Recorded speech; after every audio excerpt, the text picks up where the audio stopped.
Ketua Umum PKB Muhaimin Iskandar atau Caimin menanggapi usulan dari Partai Nasdem yang mengusulkan Wakil Presiden Gibran Rakabuming Raka berkantor di Ibu Kota Negara Nusantara atau IKN.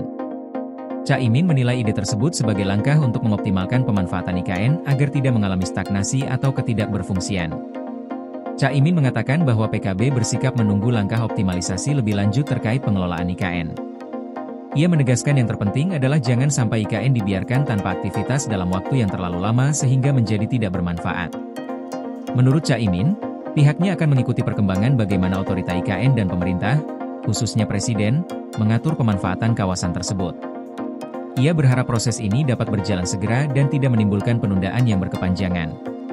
Sebelumnya, Partai Nasdem mengeluarkan sejumlah usulan untuk menghentikan polemik mengenai nasib IKN Nusantara. Salah satu usulan utama adalah agar Wakil Presiden Gibran Rakabuming Raka mulai berkantor di IKN. Tujuannya agar IKN segera memiliki aktivitas yang nyata sehingga gedung-gedung yang telah dibangun tidak terlantar dan biaya pemeliharaan tidak membengkak akibat kurangnya penggunaan. Wakil Ketua Umum Partai Nasdem, Saan Mustopa, menyampaikan bahwa selain menempatkan Wapres di IKN, pemerintah juga perlu segera menerbitkan keputusan Presiden yang mengatur pengalihan kedudukan, fungsi, dan peran Ibu Kota Negara dari Provinsi DKI Jakarta ke IKN Nusantara. Kepres tersebut diharapkan dapat menjadi dasar hukum bagi pemindahan kementerian, lembaga, dan aparatur sipil negara secara bertahap ke IKN, dimulai dari Wakil Presiden dan beberapa kementerian serta lembaga prioritas. Langkah-langkah ini diharapkan dapat mempercepat pemanfaatan IKN sebagai pusat pemerintahan baru, menghindari ketidakjelasan status, dan memastikan investasi yang sudah dikeluarkan tidak sia-sia.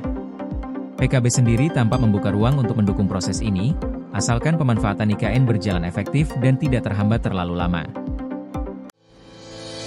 PLN UIPSBU lakukan sosialisasi besaran kompensasi ROW jaringan 150 kafe Blampidi Tapak Tuan guna hadirkan listrik untuk rakyat. UP2B Kaltimra, pastikan keandalan listrik untuk rakyat melalui strategi operasi adaptif dan skema pertahanan sistem.